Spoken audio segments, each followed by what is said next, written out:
see what we got. It's a cool little adventure to follow up the first one. I like that there is an expansion of like even how Mr. Sakamoto will deal with two psychopaths, if you will, and it was interesting to see that little flashback and how fucking chaotic that proposal, if you will, like almost it's like almost she proposed like we're gonna be together, but I'm gonna test you first to see if you That was actually care. toxic. Bro. That was like the '90s animated Spider-Man when Mary Jane jumps out. Like, what was it when she jumped off the building? And Well, then so it's and unfortunate. Spider-Man caught her, and she was like, "Oh, you do love me." It's like, bro, that's so toxic, dog. Like, what are we doing, dude? Yeah, I mean, this is We're this is a encouraging trend this that's shit. happened through the years. I mean, it happened with the 1978 Superman as well. Like literally, Lois Lewis Lane Lane. jumped off, Yeah, that's what I was thinking about too. Yeah. believing, So it's unfortunate. I mean, I think the thing about that scene is the truth of the matter is that he really doesn't have to not kill people. Like he can still protect people by killing them. He could be the Punisher, right? But he's chosen to follow this woman willingly and stick to his convictions. And I can say, as a person, that does go through certain things, there's things you do have to sacrifice. There's things that you have to give up that you don't willingly want to. And then the biggest thing is a lot of times, like, you are not a shell of your former self, but you're definitely somebody new. So I get it. It's just it takes like you have to be willing to actually make that sacrifice. If he was kind of like, what's the word? I don't know how to really put it. If it was a situation where it was like, oh wow, like if you don't do like Harley Quinn and Joker, right? Like if it was something like that, then I would say that's the negative spin on this. She's basically flipping that, and it's like, look, I won't allow you in my life if you're going to continue to go down this road. There was another show called Hell's Paradise. They kind of did something similar, um, Mm. but that took a very extreme route. But I think conceptually, I think it was really dope, and it also shocked me. I think that was the most shocking thing in this whole entire episode. Like that moment where he was just bloody, and she was like, "I'm done with this. I'm done with you." And I was like, "Oh, she's gonna break up with him." Nah, her tail goes whoop, and I was kind of like, first off, how is he supposed to even catch her? Like they're both about to freaking die. And she said it. She's like, "It's a good thing it was snow." And then when Busy said that was toxic, I was kind of like, "It's kind of toxic." Because I mean, what if it wasn't in snow? She He would literally have was like, "Let's aim for definitely the died to bushes," save her. He would have took the L, and she would have lived. But I and don't I know. think Lou is it's an interesting addition to this crew. I don't know if she'll be a recurring character or guest appearance, but seeing that angle of someone else in the underworld Mhm. and how she was just wrong place, wrong time, or maybe right place, right time, and you see now the levels of hitman killers, if you will, and yeah, it was just the fact that it was all over. What was it? The buns, if you will, that he was trying to bring to his wife and his Yeah, he was trying little to get them meat buns, the bro. meat buns. Yeah, yeah, yeah. And seeing Yeah, how that played out a whole combat that broke a floor of a building. yeah, Yeah, yeah. I definitely have a thought, but I wanted to let Busy kind of talk for a second yeah. because I have something I want to say. But go ahead, Busy. What did you think? I mean, yeah. I mean, I think same vibe from the first episode. And again, I was a little worried that it was gonna kind of like not have that same excitement factor, but it delivered. And the one thing I'm really excited for is like again that opening kind of like revealed so many characters. Some of them are really interesting looking. Hmm. So like knowing that we're probably going to meet a character per episode or just add more to the crew is something I am looking forward to. And she's a cool addition to the cast. I think like all of them having their own kind of unique like style and personality. I mean, of course, Shin having that clairvoyant, you know, ability is pretty cool. But I don't know. I'm still looking forward to it. I don't want to say I'm 100% sold on it yet, but I'm still excited for what's to come. Yeah, That's valid. I think my sentiment is that I was afraid in this episode when the girl showed up that we were gonna get like a character of the week. I'm actually scared of that trend where you have like somebody pop off and they got this random storyline and it just kind of goes and spirals and you just have this big old assassin family without like a real destination. I guess that's the biggest thing. I think I started to have that fear that this was going to come off very cheesy.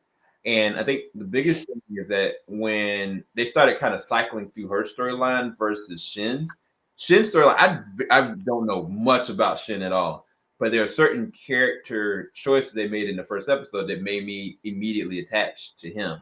Whereas with her, like I empathize for her and I feel bad for her, but I haven't sold myself off to say like does she need to be a character in this? Does that make sense? Like I'm not sold Yeah. on her being a part of this narrative, and I don't think she's earned that position just yet. Not to say she has to, but like you want to have characters involved that's not going to be just kind of shoehorned somewhere else. Can she fight? Yes.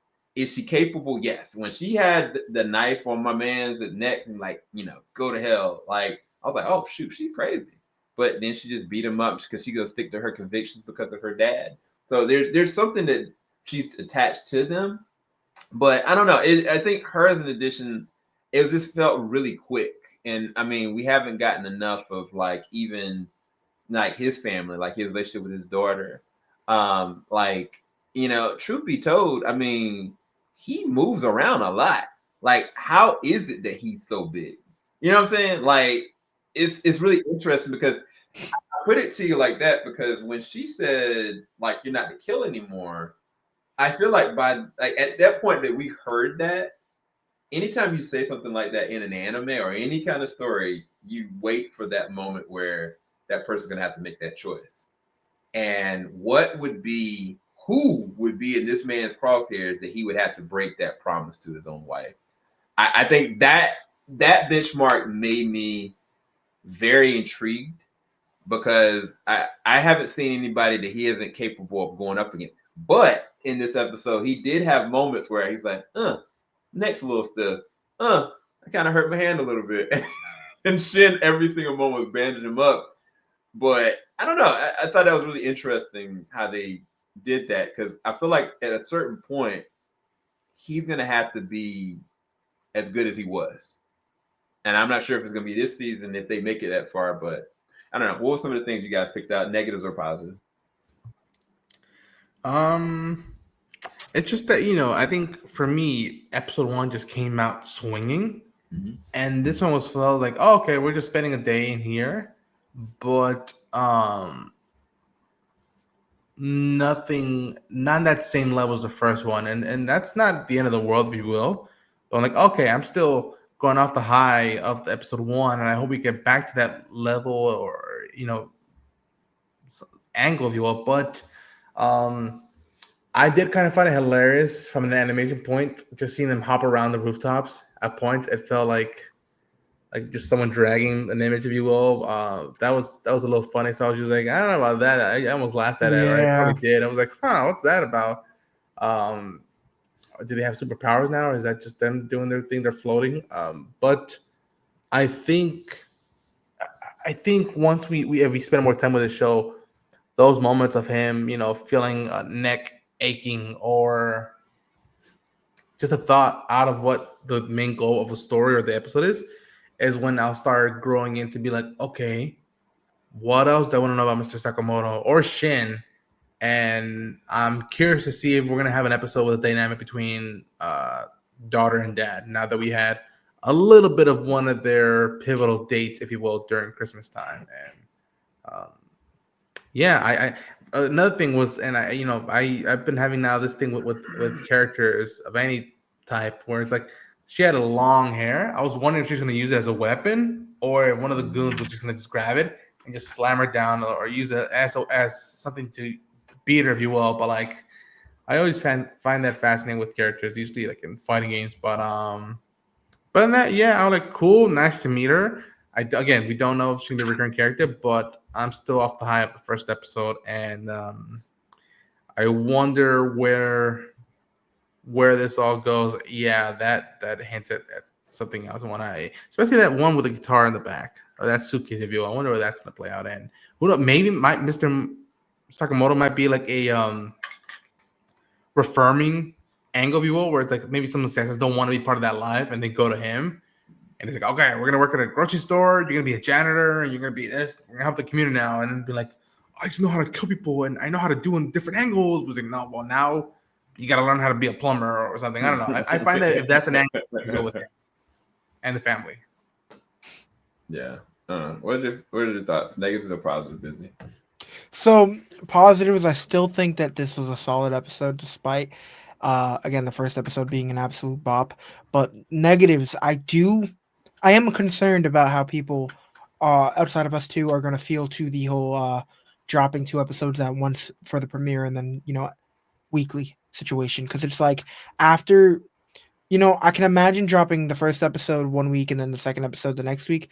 We would have had some time, and I don't think the high would have been an issue. But watching these back to back, it's just like you can't help but to compare it or to consider it one singular episode. It's like the first half of the episode was insane, and then the next part was a little slower.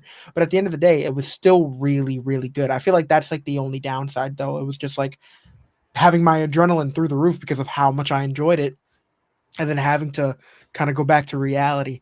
But that doesn't take away from the fact that it was still a really, really fun episode. And the one thing that I do, I don't know if you want to call it a nitpick, but the animation has been cool. At times it really does give off like a really vintage, like I could be tripping, but like I was thinking like Yu-Gi-Oh or even Inuyasha vibes at some point. So when I'm looking at certain characters, but then we dive into certain points where they're either eating or even talking or again the jumping or whatever, and then it looks kind of funky.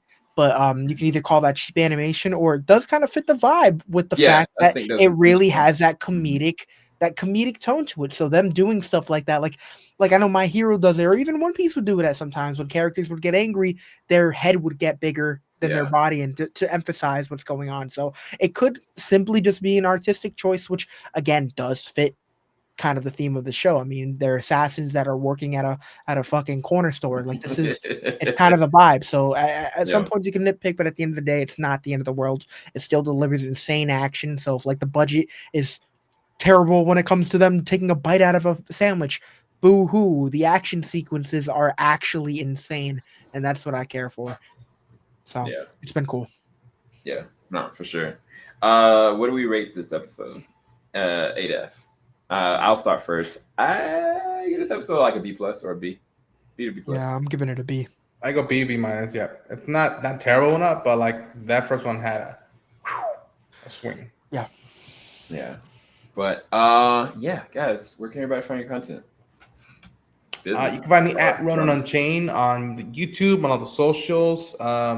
We just wrapped on Creature Commandos, which was a blast, and you can go see these two losing their minds over that show.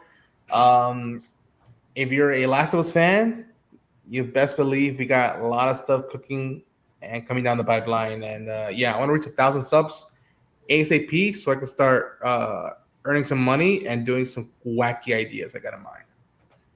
Thank you, Ronan. Busy.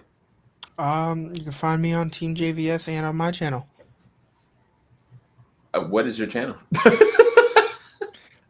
Where is it? There Busy it is. Ron. Well, you guys, we'll be back. I'm not sure if we're going to do this on a weekly basis, but if you guys did enjoy it, please let us know in the description bar below. Yes. You go check these guys' respective channels to get different reactions and how that actually looks. And hopefully you guys are enjoying the show as much as we are. We'll talk to you guys soon. Peace, everybody. Bye.